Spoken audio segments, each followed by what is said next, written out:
Karibu sana mpenzi mtazamaji, nashukuru sana kwa kuwa nami. Siku ya leo tunaangalia tatizo la kibole ambao watu wengi tunaifahamu kama appendicitis. Wengine wanaita ugonjwa wa kidole tumbo. Karibu we nami kuanzia mwanzo mpaka mwisho. Tuanze kujifunza pamoja. Tuangalia sababu zake, dalili zake, matibabu yake na matarajio ni yapi baada ya kupata matibabu. Karibu.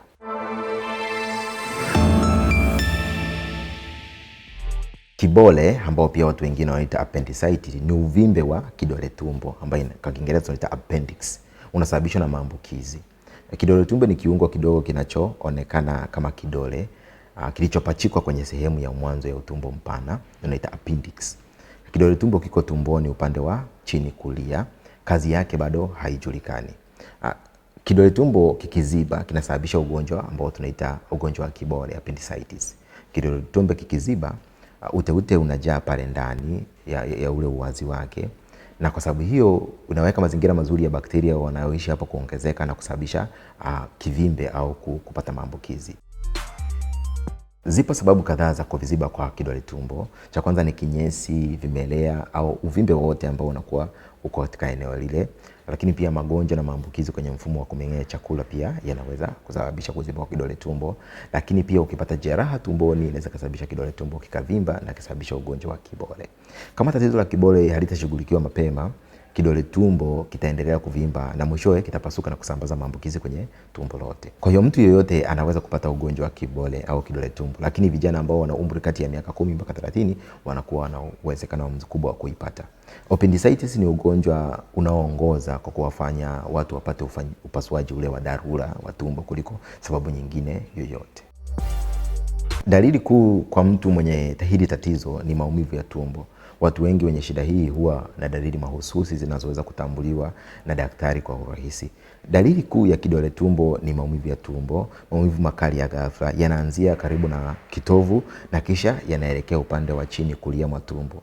Haya maumivu yanazidi kuwa makali zaidi ndani ya muda mfupi, na maumivu yanazidi wakati unapotembea, unapovuta pumzi, unapokohoa au unapopiga chafya. Pamoja na maumivu ya tumbo, unapata kichefuchefu, unatapika, unaharisha na wakati mwingine unafunga choo kabisa, hauwezi kupata kinyesi.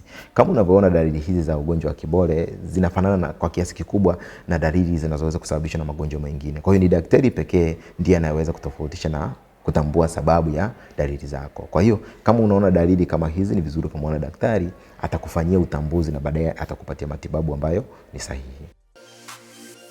Kwa habari ya utambuzi kwa ugonjwa wa kibole, mara nyingi ukifika kwa daktari unaweza kutambua kwamba au anaweza kutambua kwamba una ugonjwa wa kibole kwa historia tu, na wakati mwingine baada ya kufanya uchunguzi tu.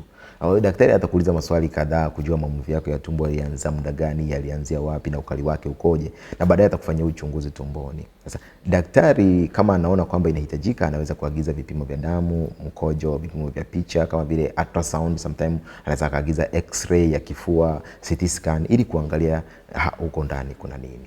Kisha fanya hivyo atakuwa amefanya utambuzi na atakupatia matibabu sahihi. Matibabu ya kibole ni upasuaji. Kibole ni dharura. Upasuaji unaweza kufanyika bila hata kufanyiwa vipimo vyovyote, kwa usishangae. Upasuaji unafanyika kukiondoa kile kidole tumbo ambacho kimevimba kabla ya hakijapasuka. Daktari atakufanyia upasuaji wa tumbo ili kukiondoa.